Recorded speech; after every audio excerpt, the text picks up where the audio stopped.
देखील आपण या ठिकाणी पाहतोय। आज सकाळपासूनच पुण्यामध्ये अनेक ठिकाणी अनधिकृत बांधकामांवर हातोडा पाडण्यात आलेला आहे। हे दृश्य पुण्यातले आपण या ठिकाणी पाहतोय। कशा प्रकारे पोलीस बंदोबस्तात ही तोडक कारवाई आता करण्यात येणार आहे।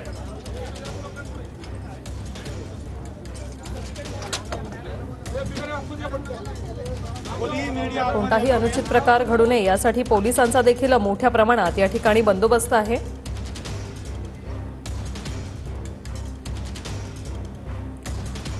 काही वेळापूर्वी देखील पुण्यामध्ये तोडक कारवाई करण्यात आलेली आहे।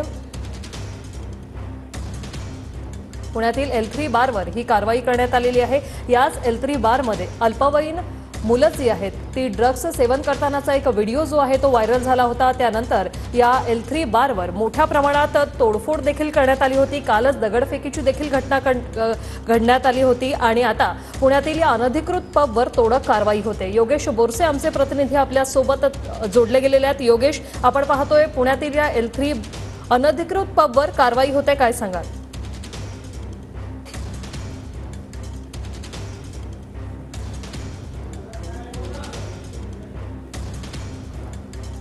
खरी पुण्यातले दृश्य पाहतोय। पुणे पालिकेचे अधिकारी सध्या या पबमध्ये घुसलेले आहेत। आता या पबमध्ये आतमध्ये जाऊन ही कारवाई होणार आहे। काल देखील या L3 बारवर मोठ्या प्रमाणात दगडफेक करण्यात आली होती आणि आज पुण्यातील अनधिकृत पबवर ही तोडक कारवाई होते। योगेश बोरसे आमचे प्रतिनिधी आपल्या सोबत आहेत। योगेश, आपण पाहतोय पालिकेचे अधिकारी आता पबमध्ये घुसलेले आहेत। आता पुढील कारवाईला सुरुवात होईल, काय सांगाल?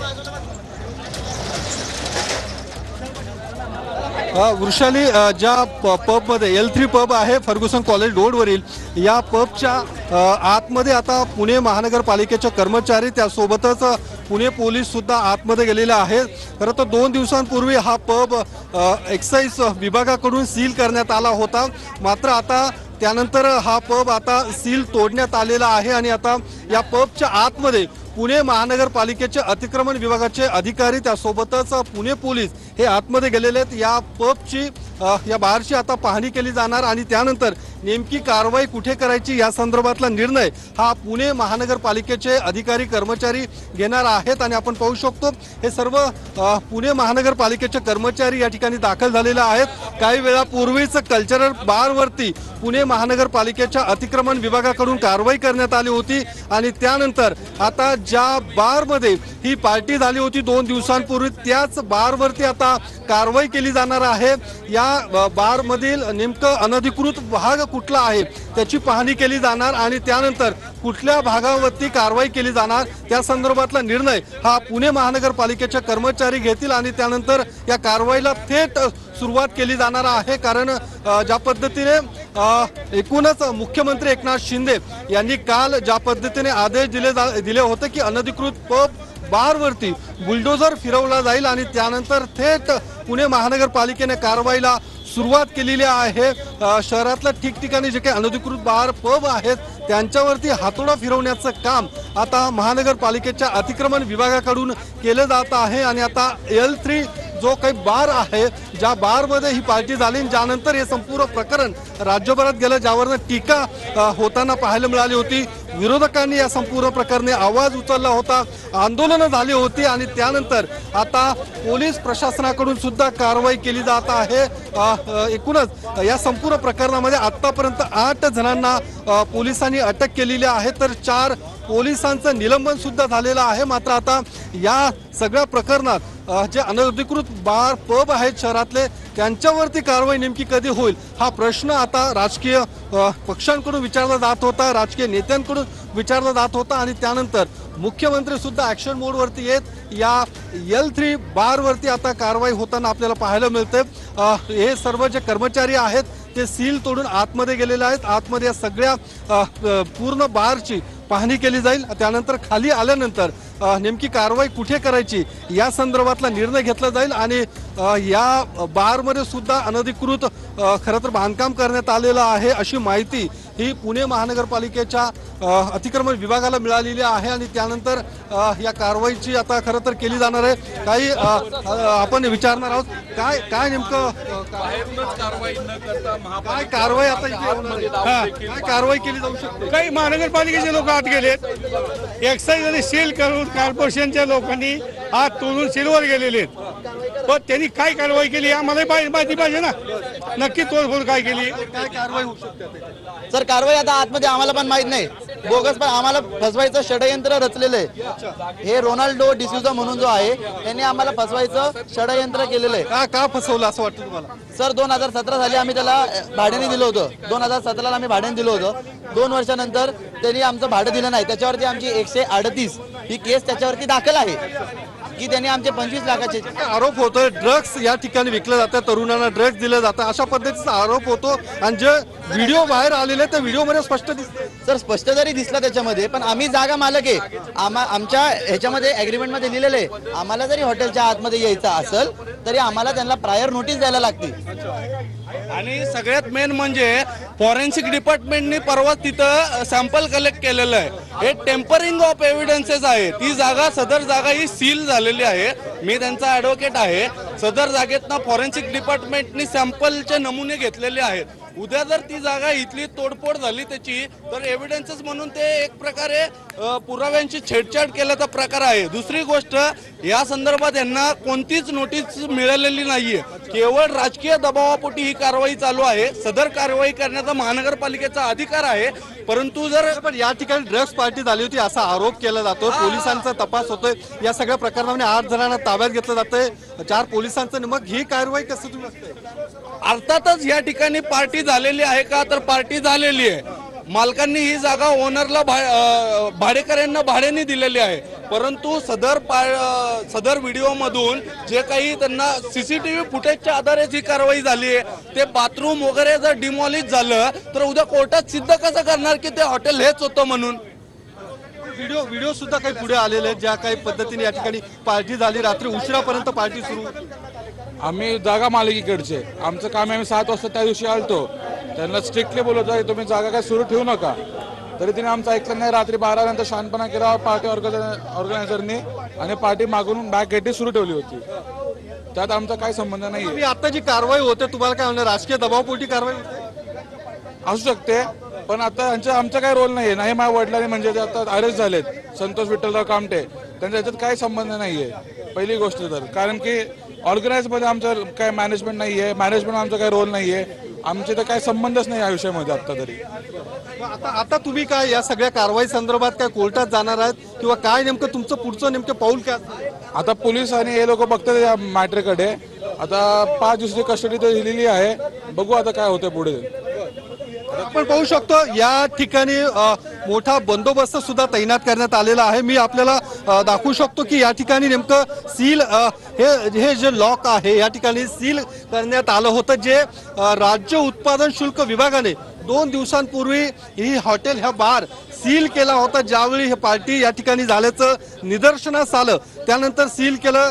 या बारचा परवाना हा रद्द केला. त्यानंतर कारवाईला सुद्धा सुरुवात झाली होती. मात्र आज ज्यावेळी या सगळ्या कारवाईला सुरुवात झाली या ठिकाणी पाहू शकतो हे जे काही सील करण्यात आलं होतं ते तोडण्यात आलेलं आहे. आणि आतमध्ये आता हे सर्व कर्मचारी आतमध्ये गेलेले आहेत. आणि दुसरे जे पुणे महानगरपालिकेचे अतिक्रमण विभागाचे कर्मचारी, पुणे पोलीस या ठिकाणी आतमध्ये गेलेले आहेत. आणि या कारवाईला आता सुरुवात झालेली आहे. तुम्ही काही परमिशनची फाईल आली काय कागदपत्र दाखवताय? काय सर आमच्याकडे जे तुम्ही सदर बिल्डिंगचा प्लॅन आहे, नकाशे आहे. त्यामध्ये महानगरपालिकेच्या वेळोवेळी भरलेल्या या ठिकाणी इलिगल अनधिकृत काही झालं नाही असं अनधिकृत स्ट्रक्चरल चेंजेस काही आहेत. पण ते स्ट्रक्चरल चेंजेस नियमित करण्यासाठी आम्ही प्रस्ताव महानगरपालिकेला ऑलरेडी दिलेला आहे. यापूर्वीच दिलेला आहे. अनधिकृत झाले असं तुम्ही मान्य करता? या ठिकाणी अनधिकृत झालेलं नाहीये. अनधिकृत नाही, स्ट्रक्चरल चेंजेस झालेले आहेत त्याच्यामध्ये. अनधिकृत तुम्ही बोलू नका. स्ट्रक्चरल चेंजेस काही केले ज्यांना तुम्ही हॉटेल चालवायला दिली त्यांनी केलेले? त्यांनी इंटिरियरचे चेंजेस केलेले. स्ट्रक्चरल चेंजेस काही नाहीयेत. इंटिरियर आपण बदलू शकतो. इंटिरियरला काही प्रॉब्लेम नाहीये. आणि जे पण काय बदललेलं आहे आमच्याकडे फाईल आहे. हे सगळे त्याचे प्लॅन आणि आम्ही रितसर सगळ्या पावत्या भरलेल्या आहेत. महानगरपालिकेला आम्ही टॅक्स भरतोय. आमच्याकडे सगळ्या त्या पावत्या आहेत. आणि हे एव्हिडन्सेस टेम्परिंग करण्याचा प्रकार आहे हा. कारण जी सदरची कारवाई जी झालेली आहे ती कारवाई एका व्हिडिओ फुटेजच्या माध्यमातून झालेली आहे आणि त्याच्यामध्ये जे बाथरूम दिसतं, कमोड दिसतं, पोलिसांचं म्हणणं आहे की हे सगळं याप्रमाणे दिसतं आणि नक्की इथलं नाहीये ते व्हिडिओ जे काही बाहेर आलेले ते होईल ते फॉरेन्सिकच्या विभागाच्या अहवालानुसार होईल. पण एक अर्थात तुम्ही एक धरून चाला की ते इथलंच असेल आणि उद्या जर समजा की वकिलांनी आर्ग्युमेंट केलं की ती जागा ही नव्हतीच तर कोर्टाला कसं सिद्ध करणार? कारण आता त्याला उत्पादन शुल्क विभागाचा सील असताना ते आतमध्ये जाऊन एक प्रकारचं टॅम्परिंग करतात. राज्य उत्पादन शुल्काची परवानगी घेऊन त्यांनी ते सील तोडलेलं आहे आणि त्यानंतर ऍज ओनर आतमध्ये जाऊन देत नाहीये. ह्याच्यामध्ये सहज कोर्टाची परमिशन पण नाहीये यांच्याकडं आणि हे सहज एव्हिडन्स ऑफ टॅम्परिंगचा हा इश्यू आहे. ह्याच्यामध्ये जर एव्हिडन्स काय टॅम्पर झालं ह्याच्यावरती आम्ही मालक जबाबदार नाही, हे मी स्पष्ट लाईव्ह वरती सांगतोय. कोण करतंय असं वाटतं तुम्हाला? दबाव, काही राजकीय दबाव आहे त्याच्यामध्ये सगळ्या राजकीय दबावापोटी आणि केवळ पोलीस मशिनरीच्या फेल्युअरमुळे एका सुसंस्कृत ही हॉटेल कुणाला चालवायला दिलं बरं? बाहेर जो होता तो कुणाला चालवायला दिला होता आणि माहेश्वरी या व्यक्तीची L3 नावाची पार्टनरशिप आहे. त्या पार्टनरशिप मध्ये 4 लोक आहेत. त्या लोकांना ही पार्टनरशिप आम्ही चालवायला दिलेली आहे. रजिस्टर्ड अग्रीमेंटनी दिलेली आहे.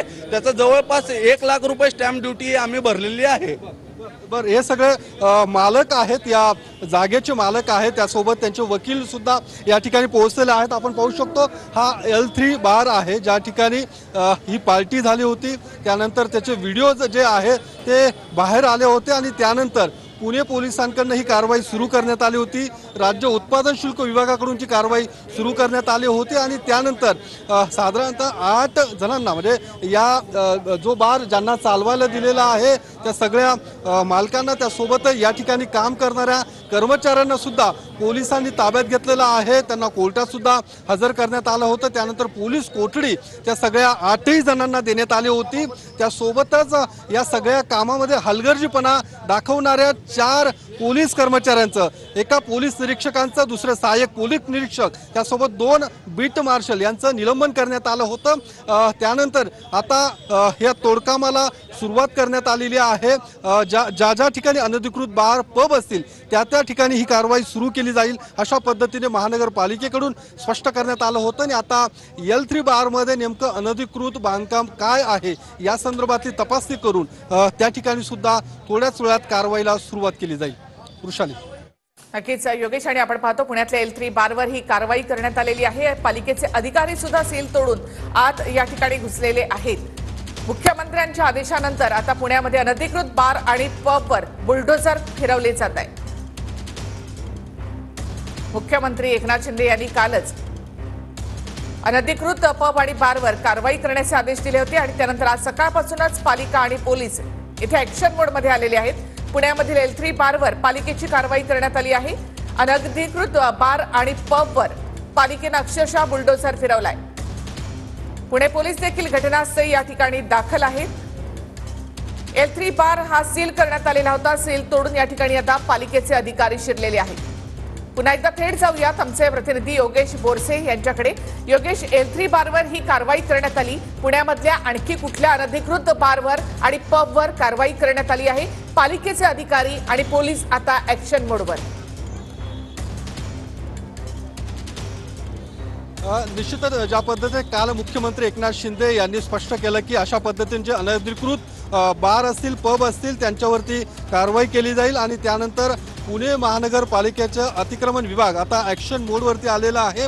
काही वेळापूर्वीच याच फर्ग्युसन कॉलेज रोडवरील कल्चरल बार होता त्या ठिकाणी जे काही अनधिकृत बांधकाम होतं ते सुद्धा तोडण्यात आलेलं आहे. त्या अनधिकृत बांधकामावरती हातोडा टाकण्यात आलेला आहे आणि त्यानंतर थोड्या वेळ ही कारवाई थांबवण्यात आली होती आणि आता पुन्हा एकदा या कारवाईला आता सुरुवात झालेली आहे. ज्या ठिकाणी L3 बार ज्या ठिकाणी ही पार्टी झाली होती त्या L3 बारची सुद्धा आता पाहणी केली जात आहे. पुणे पोलीस त्यासोबतच अनधिकृत जे अतिक्रमण विभागाचे जे कर्मचारी आहेत ते यातमध्ये गेलेले आहेत आणि या संपूर्ण बारची आता पाहणी केली जाईल आणि त्यानंतर या ठिकाणी सुद्धा कारवाई केली जाणार आहे. आणि शहरात ज्या ठिकाणी अशा पद्धतीचे अनधिकृत बार पब आहेत त्या बार आणि पबवरती अनधिकृत तोडण्याचं काम हे केलं जाणार असल्याचं सुद्धा महानगरपालिकेचे आयुक्त राजेंद्र भोसले यांनी स्पष्ट केलेलं आहे. कारण मुख्यमंत्री त्यासोबतच पुणे जिल्ह्याचे जिल्हाधिकारी दिवसे साहेब यांनी सुद्धा या संदर्भातले आदेश हे दिलेले आहेत आणि त्यानुसार या आदेशानुसार या कारवाईला आता सुरुवात करण्यात आलेली आहे। कारण गेल्या 2 दिवसांपासून राज्यभरात हाच विषय खरं तर चर्चेला जात आहे। वेगवेगळ्या राजकीय पक्षांकडून सरकारवरती, पुणे पोलिसांवरती आणि पुणे प्रशासनावरती टीकेची झोड उठवली जात आहे। आज सुद्धा शरद पवार गटाचं कार्यकर्त्यांचं या ठिकाणी आंदोलन पार पडलेलं आहे। काल मनसे भाजपकडून सुद्धा या ठिकाणी आंदोलन करण्यात आलं होतं आणि या आंदोलनातून एकच मागणी खरं तर समोर येत होती की अशा पद्धतीची पब संस्कृती ही पुण्यात येऊ नये, पुण्यात या संदर्भातला संस्कृतीला पाठपुरावा कोणी देऊ नये, या संदर्भात कडक कारवाई केली जावी अशा पद्धतीचे मागणी ही राजकीय पक्षांकडून केली जात होती। त्यासोबतच ज्या दिवशी ही घटना घडली त्याच दिवशी मुख्यमंत्र्यांनी थेट पुणे पोलीस आयुक्त अमितेश कुमार यांना सुद्धा या संदर्भातले फोन करून कारवाईचे आदेश दिले होते। गृहमंत्री देवेंद्र फडणवीस त्यासोबतच पालकमंत्री अजित पवार यांनी सुद्धा या संदर्भात कारवाई करण्याचे आदेश दिले होते आणि त्यानुसार या कारवाईला आता सुरुवात सुद्धा झालेली आहे। 8 जणांना ताब्यात तर घेतलंच आहे, मात्र त्यासोबतच हलगर्जीपणा करणाऱ्या कर्मचाऱ्यांवर सुद्धा कारवाई करण्यात आलेली आहे। राज्य उत्पादन शुल्काच्या 2 कर्मचाऱ्यांवरती आतापर्यंत निलंबनाची कारवाई ही झालेली आहे। मात्र यातला जो काही मुख्य जो कोणी कर्मचारी अधिकारी आहेत त्यांच्यावरती कारवाई कधी केली जाईल हा प्रश्न सातत्याने विरोधी पक्षांकडून उपस्थित केला जात आहे। याला पुन्हा एकदा तुमच्याकडे येतो यासाठी। मात्र पालिकेचे अधिकारी आता पुण्यामध्ये ऍक्शन मोडवर आलेत। पुण्यातल्या L3 बारवर कारवाई करण्यात आली, तसंच अनधिकृत बार आणि पबवर देखील पालिकेनं आता कारवाई सुरू केली आहे।